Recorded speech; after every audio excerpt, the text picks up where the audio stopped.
అనుక్షణం ప్రజల పక్షం N95 news కు స్వాగతం. ముందుగా హెడ్లైన్స్. మదనపల్లె వైసీపీ అభ్యర్థి ఎవరు? సందిగ్ధంలో వైసీపీ శ్రేణులు. రోజుకొకరి పేరు తెరపైకి రావడంతో టీ అంగళ్ల వద్ద అలజడి చేస్తున్న రాజకీయ నిరుద్యోగులు. మదనపల్లి పట్టణం నరసింహ బార్ సమీపంలోని నందిని టీ స్టాల్లో గ్యాస్ లీక్ అయి చెలరేగిన మంటలు. సకాలంలో స్పందించి మంటలు అదుపు చేసిన ఫైర్ సిబ్బంది, తప్పిన పెనుముప్పు. ఊపిరి పీల్చుకున్న స్థానికులు. అంగన్వాడీ ఉద్యోగుల న్యాయమైన డిమాండ్లను పరిష్కరించాలి. అంగన్వాడీ ఉద్యోగుల నిరసనకు మద్దతు తెలిపిన రాష్ట్ర తెలుగు యువత అధ్యక్షుడు శ్రీరామ చిన్నబాబు. మదనపల్లి వైసీపీ అభ్యర్థి ఎవరు? సందిగ్ధంలో కార్యకర్తలు. మొన్నటి వరకు సిట్టింగ్ ఎమ్మెల్యే నవాజ్ టికెట్ తనకేనని డంకా బజాయింపు. నిన్నటి వరకు తనకే టికెట్ అనిన మాజీ ఎమ్మెల్యే దేశాయి తిప్పారెడ్డి. రేపు వైసీపీ టికెట్ తనదే అంటున్న మల్లెల పవన్ కుమార్ రెడ్డి. ఆకస్మికంగా మదనపల్లి వైసీపీ ఎమ్మెల్యే అభ్యర్థిగా ఇంజనీర్ నిసార్ అహ్మద్ అంటూ ఊహాగానాలు వెలువడుతున్నాయి. క్లారిటీ ఇవ్వని లోక్ రాష్ట్ర అధిష్టానం. గందరగోళంలో వైసీపీ కార్యకర్తలు. మదనపల్లె వైసీపీ ఎమ్మెల్యే అభ్యర్థి ఎవరనే విషయం మీద గందరగోళం నెలకొంది. ఎవరికి వారే తమకే పార్టీ టికెట్టు అని డంకా బజాయించుకున్న నేతల స్వరాలు సన్నబడుతున్నాయి. సిట్టింగ్ ఎమ్మెల్యే నవాజ్ బాషా 6 మళ్లీ తనే వైసీపీ ఎమ్మెల్యేగా పోటీ చేస్తానని పందెం కాసిన ఆయన 2 రోజుల నుంచి అటు పార్టీ కార్యక్రమాలకు ఇటు క్యాడర్కు కానరాక నియోజకవర్గం నుండి మాయమయ్యారు. ఇక మాజీ ఎమ్మెల్యే దేశాయి తిప్పారెడ్డి తనకే టికెట్ అని, ఆ మేరకు అధిష్టానం దేవుళ్లు ఆశీర్వదించారని చెబుతూ వచ్చారు. ఆయన అనుచర అభిమాన బృందం ఈ మధ్య మూగనోము పట్టి నిర్వేదంలో కూరుకుపోతున్నారు. మల్లెల ఫౌండేషన్ అంటూ మదనపల్లిలో సేవా కార్యక్రమాల పేరిట సందడి చేసిన మల్లెల పవన్ కుమార్ రెడ్డి మాత్రం ఈ మారు మదనపల్లె వైసీపీ ఎమ్మెల్యే టికెట్ తనకేననే ధీమాతో ఉంటూ ఎన్నికలలో సహకరించాల్సిందిగా ఆత్మీయ పలకరింపు యాత్ర పేరుతో ఇంటింటికి తిరుగుతున్నారు. ఇదిలా ఉండగా మదనపల్లె వైసీపీ ఎమ్మెల్యే టికెట్ ప్రభుత్వ ఇంజనీర్గా పనిచేసి ఉద్యోగానికి రాజీనామా చేసిన నిసార్ అహ్మద్కు ఖరారైపోయిందనే వార్తలు గుప్పుమనడంతో వైసీపీ శ్రేణులు, పార్టీ కార్యకర్తలు, చోటామోటా నేతలు తలలు పట్టుకుంటున్నారు. తమ పార్టీ ఎమ్మెల్యే అభ్యర్థి ఎవరనే విషయం మీద వారందరూ వాదోపవాదాలు చేసుకుంటూ టీ అంగళ్ళు వద్ద అలజడి చేస్తున్నారు.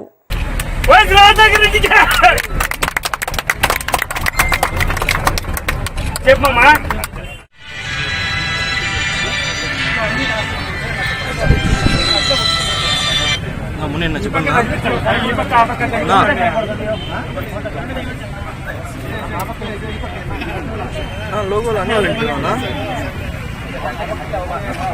నేను ఎక్కున్నాను. అదే నా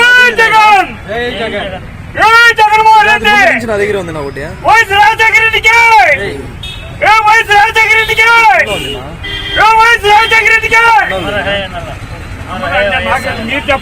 ఒకటి బ్యాగ్లో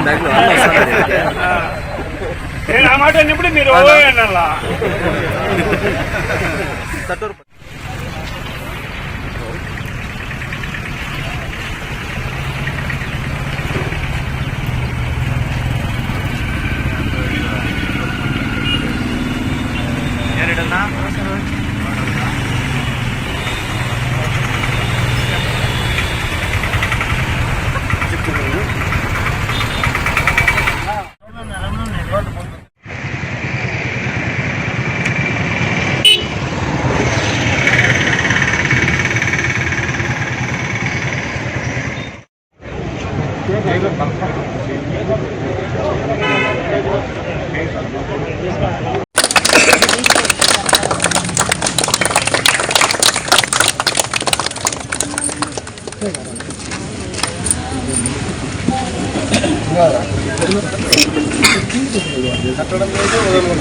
వృద్ధుల సంక్షేమం కొరకే 2006వ సంవత్సరంలో వృద్ధాశ్రమాన్ని ప్రారంభించిన మన వెలుగు సంస్థ ఎంతో మంది వృద్ధ మహిళలకు వారి జీవితాన్ని ఆనందంతో వారి జీవితాన్ని 10 మందితో కలిసి ప్రశాంతంగా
ఈ కార్యక్రమానికి వచ్చేసిన ప్రతి ఒక్కరికి క్రిస్మస్ శుభాకాంక్షలు జరుపుకుంటున్నాను.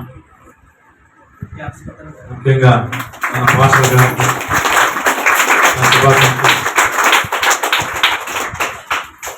పాస్టర్ గారు ఇంతకు ముందే చాలా విషయాలు చెప్పే ఉంటారు.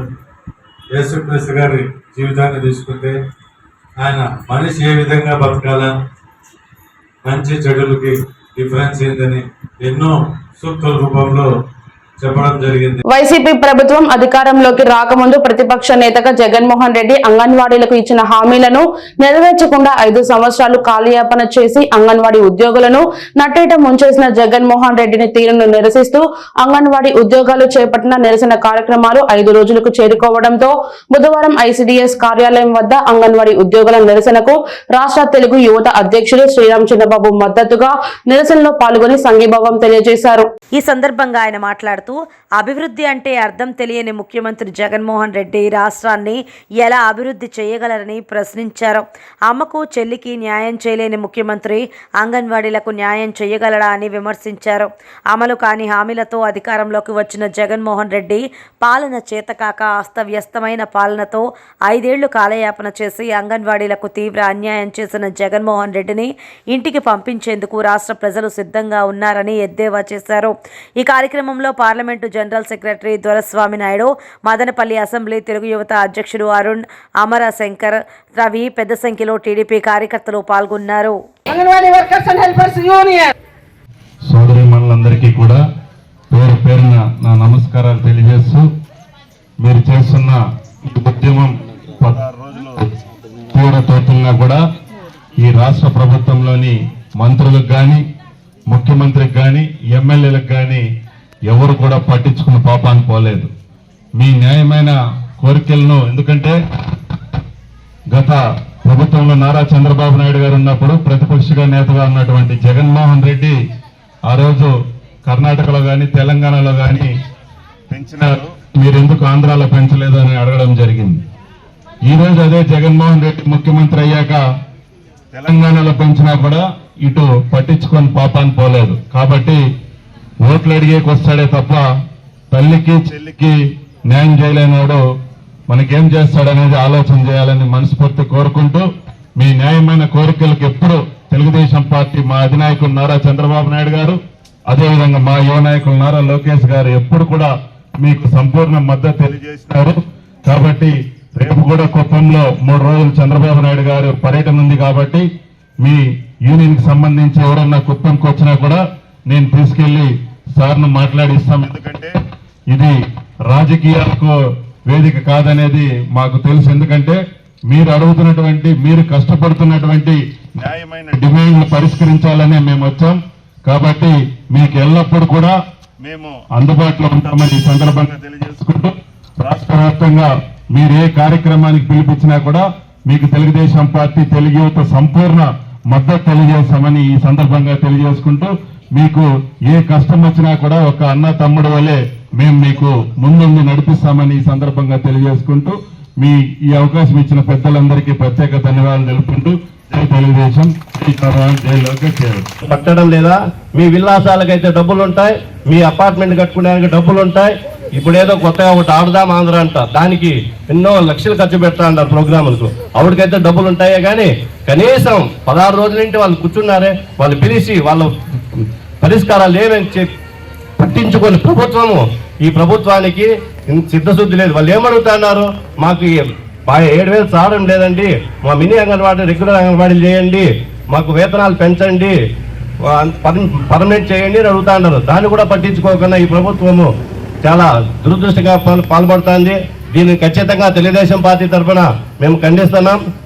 రాష్ట్ర వ్యాప్తంగా ఉద్యోగులు, ఉపాధ్యాయులు, కార్మికులకు రావాల్సిన బకాయిలు తక్షణం చెల్లించాలని డిమాండ్ చేస్తూ యూటీఎఫ్ ఆధ్వర్యంలో మదనపల్లి బెంగళూరు రోడ్ తహసీల్దార్ కార్యాలయం ఎదుట నిరసన దీక్ష చేపట్టడం జరిగింది. తమ న్యాయమైన డిమాండ్లు వారు ఈ సందర్భంగా మీడియా ముందు ఏకరు పెట్టారు. ఉద్యోగులు, పిల్లల వివాహాలు, చదువు, ఆరోగ్యం కొరకు పొదుపు చేసుకున్న బకాయిలు వేలాది కోట్ల రూపాయలు సంవత్సరాల తరబడి విడుదల చేయకపోవడంతో తీవ్ర ఇబ్బందులు ఎదుర్కొంటున్నారని ఈ సందర్భంగా ఆవేదన వ్యక్తం చేశారు. కావున తక్షణమే విడుదల చేయాలని, అంతేగాక తమ న్యాయమైన డిమాండ్లను తెలియజేశారు. వారంలో రద్దు చేస్తామన్న సిపిఎస్ను రద్దు చేయాలని, పీఎఫ్, ఏపీజీఎల్ఐ లోన్లు తక్షణం చెల్లించాలని, 1వ తేదీన జీతాలు చెల్లించాలని, సిపిఎస్ ఉద్యోగులకు 2,500 కోట్లు బకాయిలు చెల్లించాలని, ఉద్యోగులు 5 సరెండర్ లీవులో 4,500 కోట్లు బకాయిలు చెల్లించాలని, ఈ బకాయిల తక్షణం చెల్లించాలని యూటీఎఫ్ రాష్ట్ర శాఖ పిలుపు మేరకు మదనపల్లి ఎంఆర్ఓ కార్యాలయం ఎదుట నిరసన దీక్ష చేపట్టారు. మధ్యాహ్నం 1 గంట నుంచి సాయంత్రం 5 గంటల వరకు ఈ నిరసన దీక్ష నిర్వహించడం జరిగింది.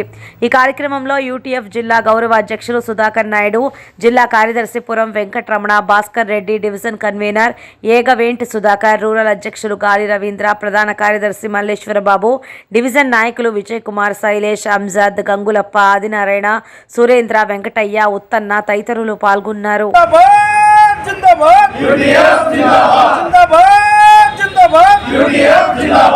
ఎన్నికల్లో ఇచ్చిన హామీలు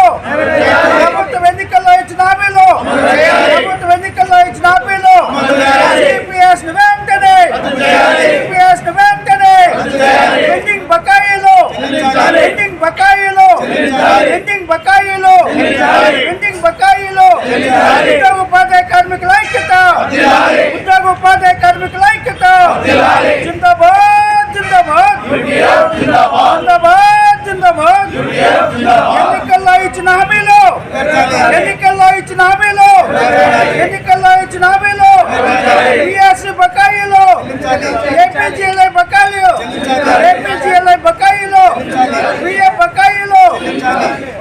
మదనపల్లి పట్టణం స్థానిక నజ్మాబాద్ సమీపంలోని నందిని టీ స్టాల్ నందు గ్యాస్ లీక్ అయ్యి మంటలు వ్యాపించాయి. స్థానిక ప్రజలు అప్రమత్తమై ఫైర్ స్టేషన్ కు ఫోన్ చేసి ప్రమాద విషయాలు తెలపడంతో వెంటనే స్పందించిన ఫైర్ స్టేషన్ సిబ్బంది సకాలంలో సంఘటన స్థలానికి చేరుకొని మంటలను అదుపు చేయడంతో పెద్ద ప్రమాదమే తప్పింది. ఘటనపై ఫైర్ సిబ్బంది టీ అంగన్వాడీ యజమానిని అడిగి ఎంత నష్టం వాటిల్లింది అన్నది అంచనా వేసి తదనంతరం కేసు నమోదు చేయనున్నట్లు మీడియాతో తెలిపారు.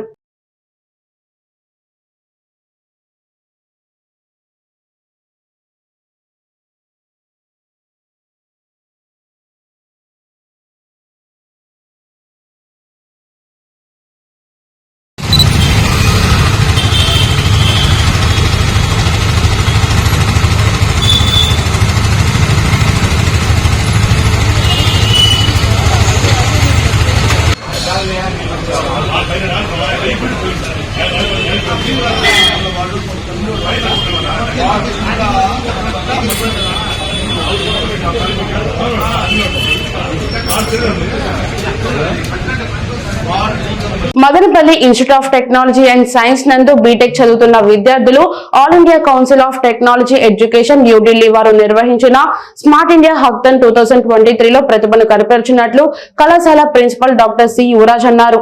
మహారాష్ట్ర రాష్ట్రంలోని కోలాపూర్ ఇన్స్టిట్యూట్ ఆఫ్ టెక్నాలజీలో నిర్వహించిన స్మార్ట్ ఇండియా హ్యాక్థాన్ పోటీలలో చివరి సంవత్సరం సైబర్ సెక్యూరిటీ చదువుతున్న హర్ష, ఉమేష్ కుమార్ సివిల్ ఇంజనీర్ చదువుతున్న మనోజ్ఞ, కార్తిక వర్మ 3వ సంవత్సరం చదువుతున్న దేవి మనీష్ సిద్దిక్లో సీనియర్ సాఫ్ట్వేర్ ఎడిషన్లో రోబస్ట్ హ్యూమన్ టార్గెట్ డిటెక్షన్ అను ప్రాజెక్టును ఈ పోటీలలో తయారు చేసి ప్రశంసలు పొందినట్లు ఆయన తెలిపారు. 2 రోజుల పాటు నిర్వహించిన ఈ పోటీలలో విద్యార్థులు ఈ ప్రాజెక్టును తయారు చేసి వివరించి ప్రతిభ కనపరిచినట్లు, ఇందుకు గాను విద్యార్థులకు ప్రశంసా పత్రం మరియు జ్ఞాపిక అందజేసినట్లు ఆయన తెలిపారు. విద్యార్థులను correspondent doctor N Vijay Bhaskar Chowdary, executive director Keerthi Nadella, కళాశాల ప్రిన్సిపల్ డాక్టర్ సి యువరాజ్, విభాగాధిపతులు డాక్టర్ గంగాదేవి, దీపాంకర్ రాయ్ మరియు అధ్యాపకులు అభినందనలు తెలియజేశారు. అనుక్షణం ప్రజల పక్షం N95 న్యూస్ ఇంతటితో సమాప్తం. తిరిగి రేపటి బులెటిన్ లో మళ్ళీ కలుద్దాం. అంతవరకు సెలవు. నమస్కారం.